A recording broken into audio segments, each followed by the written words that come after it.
अस्सलामुअलैकुम student of class 9 and 10। उम्मीद करता हूँ आप तमाम बच्चे खैर आफियत से होंगे। बेटा लास्ट टाइम हमने न्यूटन्स के लॉ पढ़े थे जो कि काफ़ी अहमियत के हामिल हैं। और स्टूडेंट्स आज हम जो न्यू टॉपिक अपना पढ़ रहे हैं वो है टेंशन इन अ स्ट्रिंग।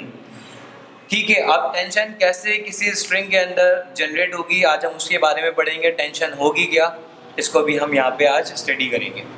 आप फिगर 4.8 में ज़रा देखें, ज़रा एक रस्सी जो या फिर एक स्ट्रिंग जो इन्होंने पकड़ा हुआ है, साथ में देखें वेट जो है वो अटैच है उससे। ठीक, वेट जो है बेटा वो आप देखें नीचे एरो डाउनवर्ड दिया हुआ है, विच मीन्स वेट तो हमेशा नीचे की तरफ ही जाएगा। लेकिन एक ऐसी कुव्वत होती है जो कि वेट की फोर्स के अपोजिट होती है, सही है, जो कि मास के अपोजिट होगी। अगर कोई भी वेट या मास नीचे की तरफ मूव करेगा तो उसे ऊपर लेके जाएगी या कभी कभी उसको बैलेंसिंग भी कर देती है, तो वो होती है टेंशन। आप देख सकते हैं ऊपर की तरफ जो कुव्वत जा रही है विच मीन्स ये टेंशन है। अब देखिए टेंशन क्या है, एक फोर्स है एक्सर्ट बाय अ स्ट्रिंग। आप किसी स्ट्रिंग के जरिए लगा रहे हो ना body to which it is attached. आप किसी ऑब्जेक्ट पे लगा रहे हैं किसी स्ट्रिंग के जरिए जिससे वो अटैच्ड है। When we fly a kite, अगर आप पतंग उड़ा रहे हैं, we feel some force enter on our fingers, तो आप नोट करेंगे आपकी उंगलियों पे कुछ आपको फोर्स महसूस होगी। If we stretch a string tightly the hand will experience a force acting towards each other. अगर आप स्ट्रेच खींच रहे हैं किसी स्ट्रिंग को तो आप देखेंगे आपके हाथ पे, मतलब आप किसी फोर्स को महसूस करेंगे जो कि आपके पास क्या हो रहा होगा, कॉन्ट्रैक्शन और या फिर एक्सपेंशन की तरफ जो है वो आपको मूव करवाएगा और आपका जो हाथ है उस फोर्स को महसूस करेगा। सिमिलरली आप इसी तरीके से इफ़ अ पर्सन, एक शख्स है, इज होल्डिंग अ ब्लॉक, उसने एक ब्लॉक जो है उसे होल्ड किया हुआ है of weight W, which means weight है, ब्लॉक है तो उसका वेट W है, by means of a string, और उसको स्ट्रिंग से अटैच किया हुआ है। The weight of the block, जो ब्लॉक का वेट है, पुल्स इट डाउनवर्ड, वो नीचे की तरफ मूव करेगा। ठीक, while the string pulls it upward, जो स्ट्रिंग है वो उसको ऊपर की तरफ मूव करवाएगा। ठीक है, विद एन इक्वल फोर्स, दोनों फोर्स बराबर हो जाएंगी। अगर दोनों फोर्सेस बराबर हो जाती हैं, विच मीन्स डाउनवर्ड वाली फोर्स और अपवर्ड वाली फोर्स जो है टेंशन, अगर दोनों बराबर हो जाती हैं तो ये आपके पास जो ऑब्जेक्ट होगा, जो वेट होगा, वो आपके पास क्या होगा, वो सस्पेंड हो जाएगा। सस्पेंड क्या होगा, वो आपके पास रेस्ट की सुकून में आ जाएगा। उसके अंदर कोई जनरेशन, मतलब इस मीन्स कोई टेंशन जनरेट नहीं होगी, क्योंकि वेट जब आपके पास डाउनवर्ड मूव नहीं करेगा और टेंशन जब आपके पास अपवर्ड मूव नहीं करेगी और दोनों फोर्सेस इक्वल हो जाएंगी, तो वो जो आपके पास ऑब्जेक्ट है, जो ब्लॉक है, वो सस्पेंड होगा लेकिन वो इन रेस्ट होगा।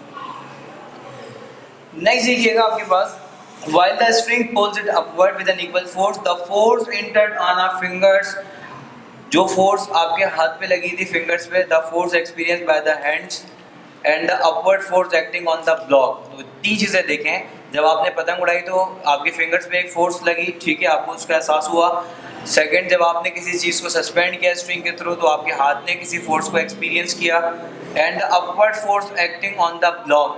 और जब आपने क्या किया, जब कोई ब्लॉक आपके पास डाउनवर्ड या अपवर्ड मूव कर रहे थे तो जब आपने एक फोर्स को वहाँ पे महसूस किया।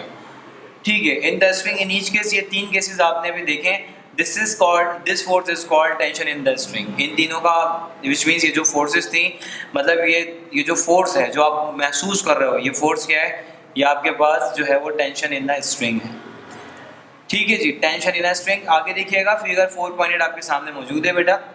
द हैंड एक्सपीरियंसेस, आपके हाथ ने जो एक्सपीरियंस किया था, आप pull in the downward direction at the point B. Point B ऊपर आप देख सकते हैं आपके हाथ ने किसी फोर्स को जो है वो महसूस किया। Hence the tension at the point is downward. ठीक है, however at the point A the string must exert a force upward to the balance the weight of the body. तो सिमिलरली देखिए उस फिगर को ये डिफाइन कर रहे हैं आपके सामने, क्या बता रहे हैं कि आपने देखें अगर वेट उसको नीचे लेके आया था डाउनवर्ड डायरेक्शन में और आपका हाथ जो है वो उसको, विच मीन्स आप उसको हाथ में पकड़े हुए थे उस रस्सी को, स्ट्रिंग को, जिससे वो मास अटैच है, तो आप देखिए एक और फोर्स थी जो स्ट्रिंग के ऊपर अप्लाई हो रही थी, वो थी टेंशन की फोर्स, जो कि क्या कर रही थी, जो कि अपवर्ड की तरफ लग रही थी, क्योंकि आपका हाथ जो है वो एक एक्सपीरियंस फोर्स को एक फोर्स को एक्सपीरियंस करेगा। ठीक है, तो वो फोर्स कौन सी है, वो फोर्स ऑफ आपके पास वो टेंशन है जो कि किसी स्ट्रिंग में आपको मिल रही है।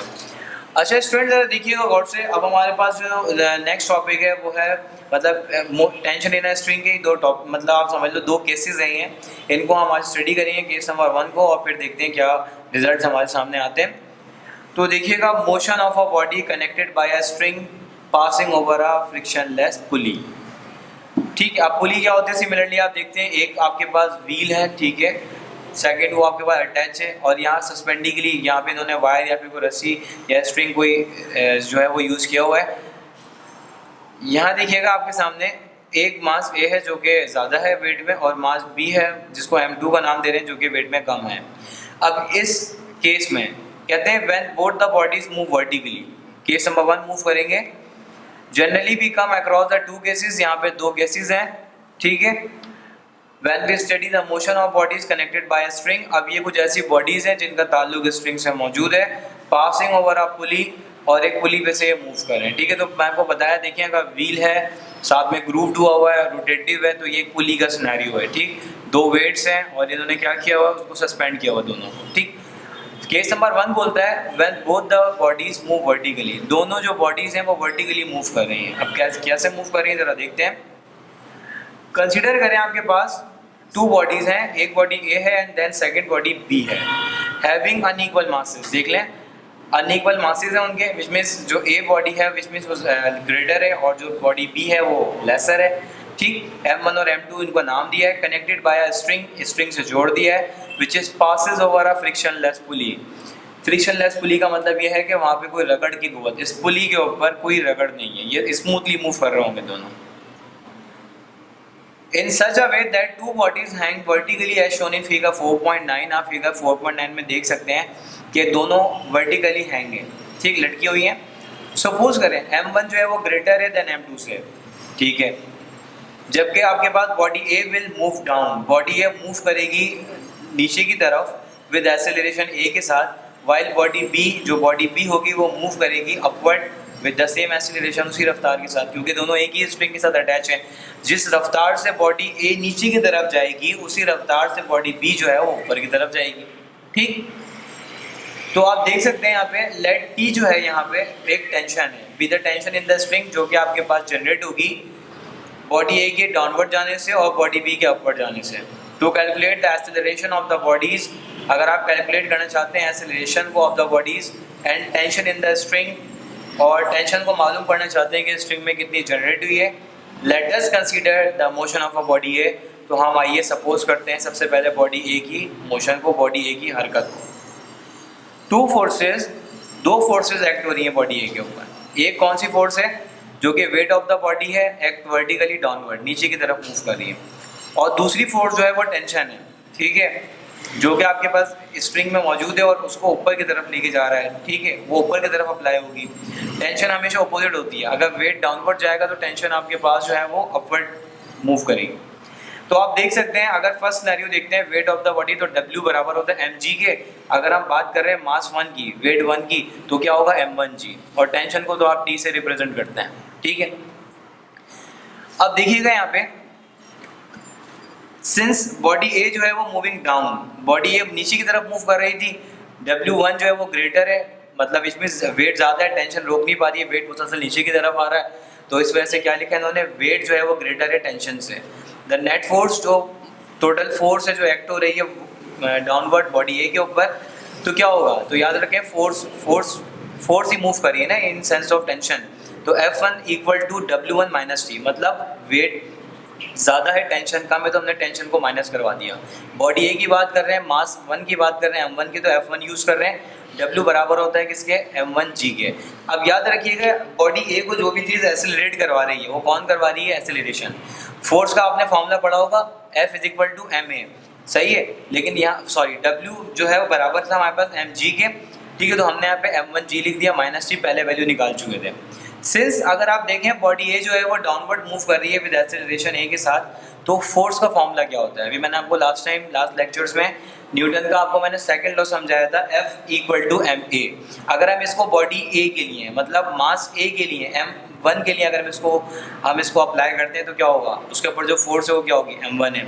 अब ये 2 इक्वेशन ज़रा गौर से देखिएगा, ये वाली और ये वाली, F1 वाली दोनों इक्वेशंस को देखें और आप कंपेयर कर लें, तो ये दोनों तो साइड्स इक्वल हैं, तो क्या होगा, M1 equal to M1g minus T.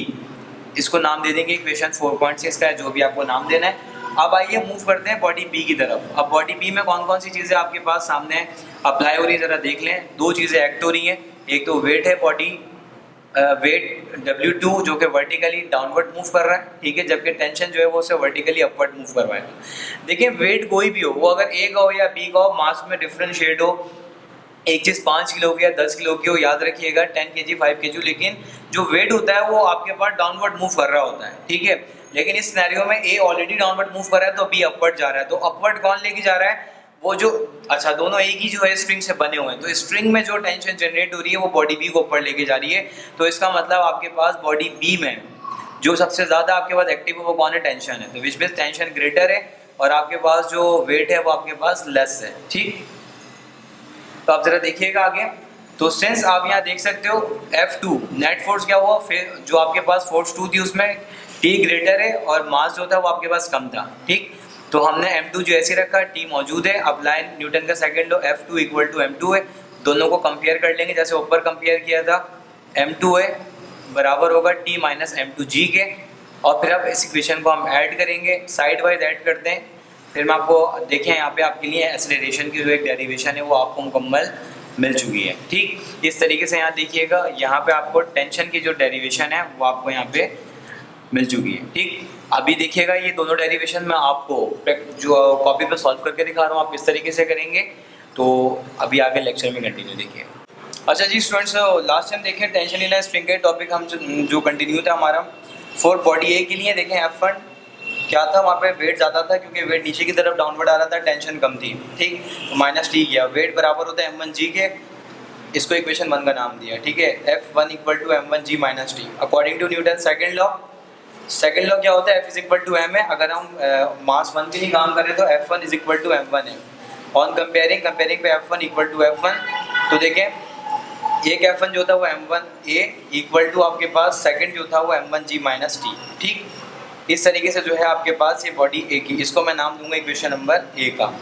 अब ज़रा सेकंड देख लीजिएगा, अब यहाँ पे क्या था बॉडी बी के अंदर, इसको मैं नाम दूंगा F2 का, इसमें टेंशन ज़्यादा थी जबकि वेट जो था इसमें, क्योंकि ऊपर वेट जो है वो ऊपर जा रहा है और टेंशन जो है ग्रेटर है वो उसको ऊपर लेके जा रही थी। तो देखें मैं सिंपल F2 को मैंने ऐसे मैंशन किया, T को यहाँ रख रहा हूँ मैं, अब वेट क्या होगा आपके पास सिमिलरली M2G, इसको नाम दिया इक्वेशन नंबर 3 का, सही है। अच्छा नेक्स्ट देखिएगा, अकॉर्डिंग टू न्यूटन लॉ के मुताबिक, न्यूटन के सेकंड लॉ के मुताबिक आपके पास F2, अब F is equal to M होता है तो यहाँ मैं F2 is equal to M लिख रहा हूँ, इक्वेशन नंबर 2 का नाम दिया, इक्वेशन नंबर 4 का नाम दे दें। अब आप क्या करोगे, ऑन कंपेयरिंग आप कंपेयर कर लें, ठीक है, तो F2 इक्वल टू F2, ठीक।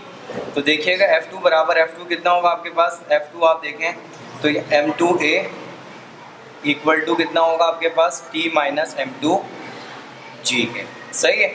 इसको मैं नाम दूंगा इक्वेशन बी का। अब करेंगे क्या, अब एडिंग हमें चाहिए एक्सेलरेशन के, तो मैं ऐड करूंगा ए और बी को, adding equation A and B, तो क्या इक्वेशन ए साइड वाइज करेंगे, सबसे पहले लेफ्ट हैंड साइड, ठीक है, ऐड करा M2 है equal to M1G minus T, ठीक है, फिर ऐड करें T माइनस M2G। अब देखें प्लस का T और माइनस का T कैंसिल हो गए, यहाँ से आप A कॉमन ले लेंगे तो रिमेनिंग क्या बचेगा आपके पास M1 प्लस M2, ठीक है, इक्वल यहाँ पे देखें यहाँ पे क्या बचा M1G माइनस M2G, A को ऐसे रखें आप M1 plus M2 equal to, यहाँ देखिएगा आप करोगे क्या, यहाँ से G कॉमन ले लेना M1 माइनस M2 और ब्रैकेट में G।